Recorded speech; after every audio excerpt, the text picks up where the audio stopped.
एक बार एक छात्रा अपनी सहेलियों के साथ वृंदावन गई।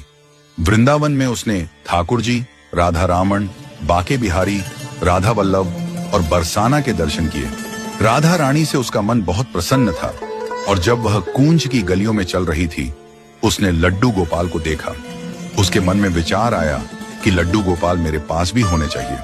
उसने देखा कि बहुत से लोग लड्डू गोपाल को हाथ में लिए घूम रहे हैं। उसी समय उसने सोचा कि क्यों ना मैं भी लड्डू गोपाल अपने साथ ले आऊं, उनसे बातें करूंगी। फिर वह लड्डू गोपाल को लेकर वृंदावन से अपने घर वापस आई और अपनी माँ से कहा, मम्मी देखो, हमारे घर ठाकुर जी आए हैं। धीरे धीरे वह लड्डू गोपाल की सेवा करने लगी। वह उन्हें भोग लगाने लगी, उनकी पोशाक बदलने लगी और दिन भर में हर वक्त लड्डू गोपाल से बातें करती थी। स्कूल जाती तो उनसे बातें करती, खाना खाती तो उनसे बातें करती, सोने जाती तो भी उनसे बातें करती। समय के साथ वह बड़ी हो गई और नौकरी करने लगी। अब उसके पास लड्डू गोपाल की सेवा करने का समय नहीं था। फिर भी वह सुबह नौकरी पे जाती तो लड्डू गोपाल से बातें करती और शाम को घर लौटते वक्त भी उनसे बातें करती।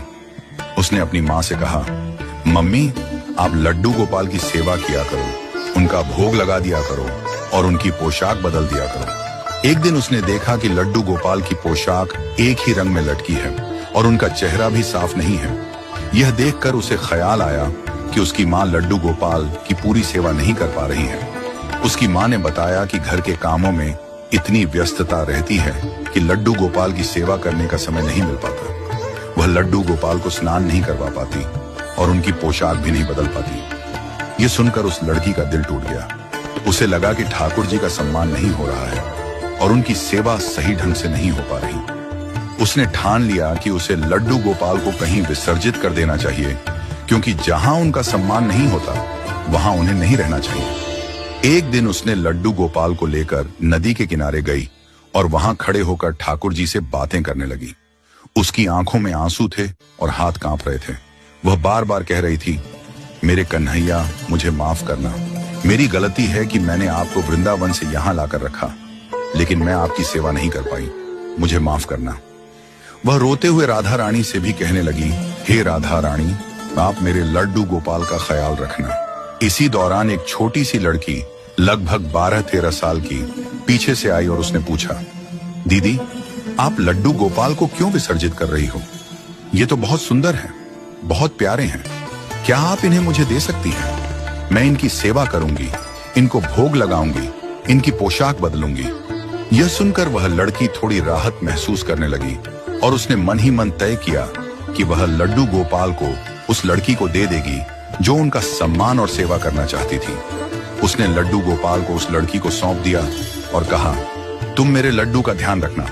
वह घर लौट आई, लेकिन मन में बहुत सारी चिंताएं और सवाल उठ रहे थे। क्या वह लड़की सच में लड्डू गोपाल की सेवा करेगी?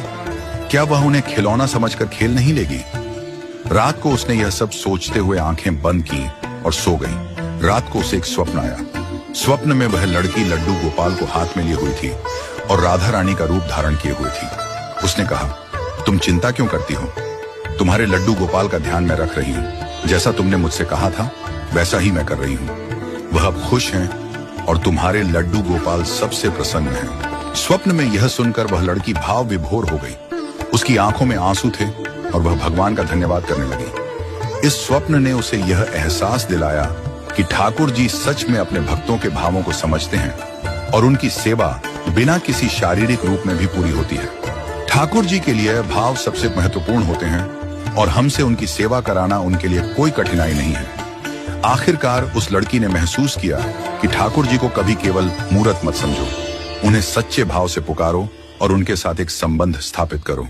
जब आप उनसे दिल से बात करेंगे तो वह आपकी सेवा खुद करवा लेंगे।